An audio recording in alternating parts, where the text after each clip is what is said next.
Good day, everybody. Today is Saturday the 6th of June, and being Saturday, it's time for story time.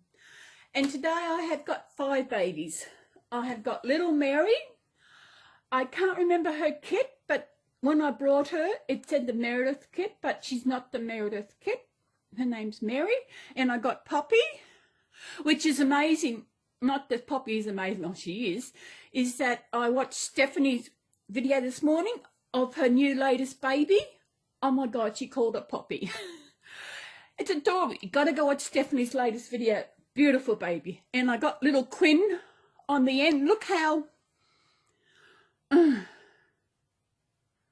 I got Quinn, I was dressing it as a girl, but then I was told he's a boy. But then again, I don't know. But look how he landed. Can you see?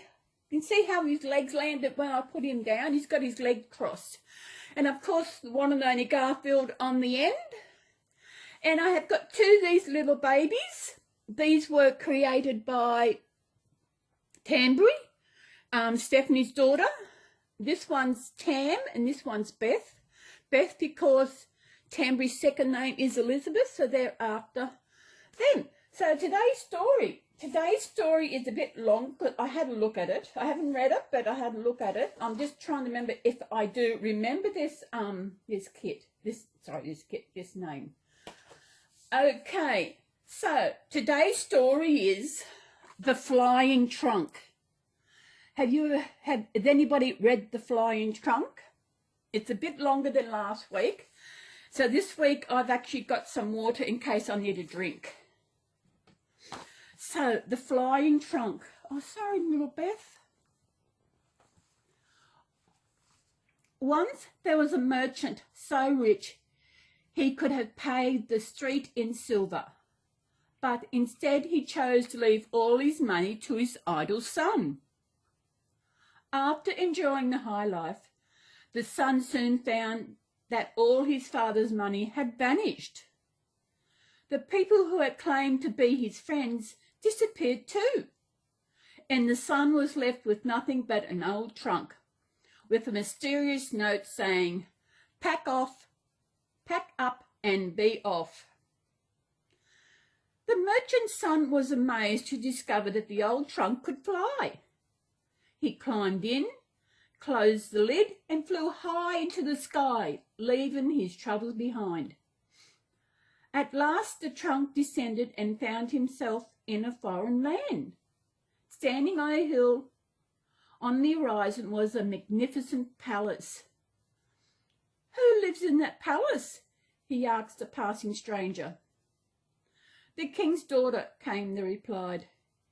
It has been prophesied that a man will make her desperately unhappy, so no one is allowed to visit except the king and queen. Hearing this, the merchant's son had an idea. That evening, he flew up to the palace roof and into the princess' room. He was immediately struck by her beauty. Do not be afraid, he told her gently. I am a wise musician descended from the sky.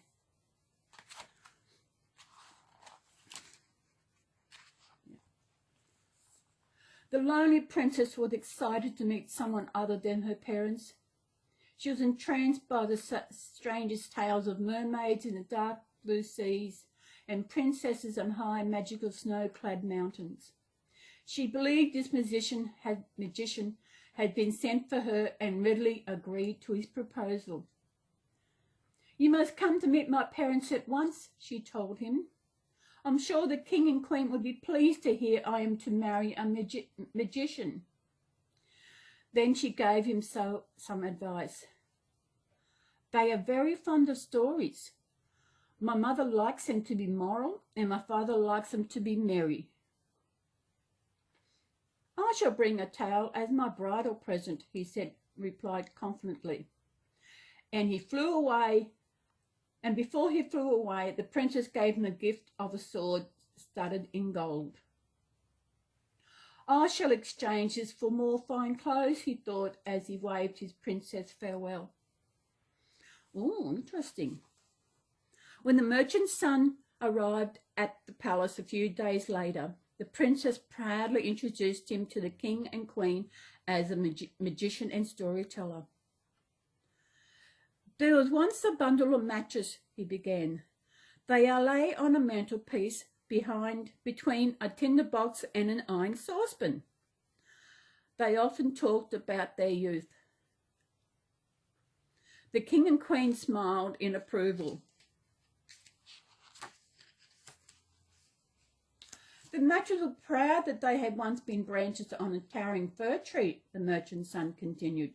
They boasted how the trunk of the tree became the mainmast of a magnificent ship that sailed around the world. And they told how the birds would relate stories of far-off lands they had visited. The matches felt they were too respectable and impressive to live in a kitchen. "But where is the merriment?" asked the king. "Soon," replied the merchant's son, continuing. The iron saucepan and the tinder box shared stories of their own youthful days, and others in the kitchen began to join in. Each of the inhabitants of the kitchen felt that they were from the most respectable background, and one after the other, they boasted and demonstrated their usefulness. Before anyone else could tell their tale, the maid came in to light the fire. The whole kitchen watched in silence as she struck the matches. How they blazed up! "Now," thought the matches, "everyone can see we are the most superior by the dazzling light we bring." But no sooner had they thought this than the light vanished as the maid completed her task. The matches were burnt out. The king and queen laughed out loud and applauded loudly. "You shall marry our daughter on Monday," the king declared. "Oh, that's good." The night before the wedding, the whole city illuminated and cakes and buns were thrown to the people in the street. "I should play my part," thought the merchant's son. So he brought some fireworks and let them off one by one as he flew into the air in his trunk. The crowd jumped and roared with delight as rockets and fountains of light filled the sky in honor of the princess marrying a magician. Later, the merchant's son hid the trunk in a wood and set off into the city to hear the people were saying about him. "I hear the magician has eyes like sparkling stars," one of the crowd told him. "And a beard like foaming water," said another. Happy with his evening's work, excited about his marriage the next day, the merchant's son returned to the wood. But disaster faced him. A spark from a firewood had ignited the trunk and it now lay in ashes. The merchant's son could never fly again, so he could no longer pretend to be the magician he had promised his bride. Oh my God. Every day the princess sat on the palace roof waiting for her magician. He never appeared. The prophecy came true. Oh, it's sad.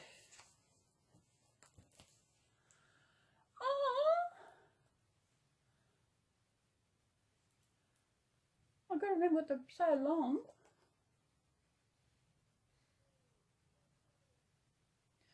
The king has prophesied that a man will make her desperately unhappy. So now, so he was a man who made her desperately unhappy. Oh, that is sad.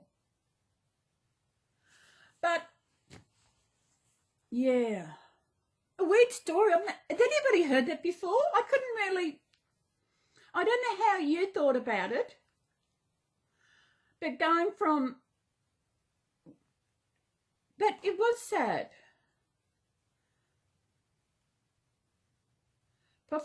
Prophesies that a man will make her desperately unhappy, so no one is allowed to visit. So he was the man who made her desperately unhappy. He was the one they foreseen to be the one to make her unhappy because of his trunk, flying trunk. But that is sad, you know. No one deserves to be unhappy, do they? Got to have a drink. I thought that would have went longer. Drink. Got your drink. So did you enjoy that? Oh, sugar. I just forgot to put in my... Where am I up to? I have got a bookmark I put in. Oh, next one is the next story for next week. I know what it is, but I won't tell you till then. We're still recording, yeah. Is something that we all know. I won't say what it is, but yeah. So look at these babies. They're all... Oh, excuse me. They're all laying here. Reading the story, it does pick me up. I wasn't quite sure if I was going to do it, but I always do it. And I feel better after doing it because I've done something productive. And all my babies are all waiting. This is a cute little one. She's a cute little one. She's got something in her head. Her head's empty. She didn't put anything in her head. I know, it depends on how, with my other little one, when she comes from Jackie and Stephanie, I'm going to have to, Michael needs some weight in him. So I'll wait till that happens. So I hope you enjoyed today's story with my babies. Mary. She is so cute. I can't remember. It wasn't Mary. I know someone told me that she wasn't a Meredith kit, and I looked around and it wasn't. And I did find the certificate that came with her, and it wasn't her. And I put it somewhere and I can't find it because I was actually going to contact the lady I brought her off to let her know that she's not actually the Meredith kit. So maybe she got her mixed up or something, but I don't know. I could tell by the picture that this was not the Meredith kit. So everybody, I hope you're doing well wherever you are. And see this rug, I made that years ago. Actually, I just realised I've got it the wrong way, or is it? No, it's the right way around. I made this years ago, I mean a long time ago. Really long time. I've got two of them. The other one's in darker colours. When I was in the other place, I had these sitting on the back of my lounge. And Tigger used to lie up on the back of the lounge. And I never washed them because I didn't know how to get the hair off and that. But when I moved here a while after, I didn't want to use the washing machine where I lived because it would have put cat hair in the washing machine, and other people used the washing machine. But when I moved here, I waited and I finally washed them, and it brought all of Tigger's hair out. I think here and there's probably still a bit of Tigger's hair.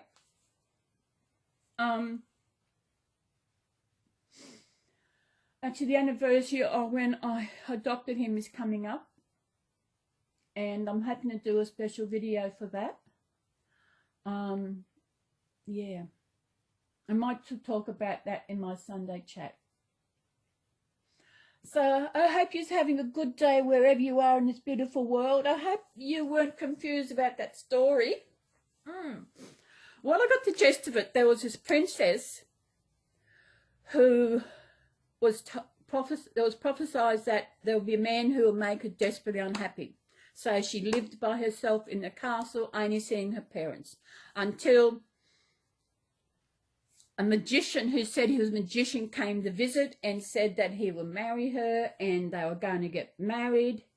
But the night before, his magical trunk burst in the flames, so he couldn't fly up onto the tower and he was the one who made her desperately unhappy, so that was it.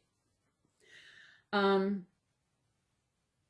find someone that she was going to marry and live forever after with, not turn up the night before to see her, that would be devastating, that she never seen him again. Only because he lied, saying that he was a magician. In a way, lies do come out in the end. Lying is a no-no to me, and we all know why. So I think I should go before it gets too long, and I will see you in my Sunday chat video. I'm not quite sure who I'm going to have, but I know Garfield over there will probably be in there somewhere. What's that, Garfield? You sure? You sure you don't want to give a cuddle goodbye to everybody? You know there's someone out there who likes seeing you. Do you want to say hello? Okay, here we are. Hello. Say hi, Joanne. Hi, Joanne. Hi to... But he is saying hi to everyone who's out there watching, and he does appreciate you, like every one of you, and like I do appreciate each and every one of you, who watches my videos. And I'm going through my those who I've subscribed to, and if I find there's a thing saying a new video, I will go in and I'll watch that video. I do it on my computer because it's a lot easier. I can see anyone who's got new videos. So I'm doing that every couple of days. So I will get this. I may not comment, but I will watch. So time to go. More about that in Sunday chat. So everybody, and here it comes. Kiss or a hug? You want both? This video gets longer and longer. Huggy, huggy, huggy, huggy, huggy, huggy, huggy, huggy, huggy, huggy. He getting so excited.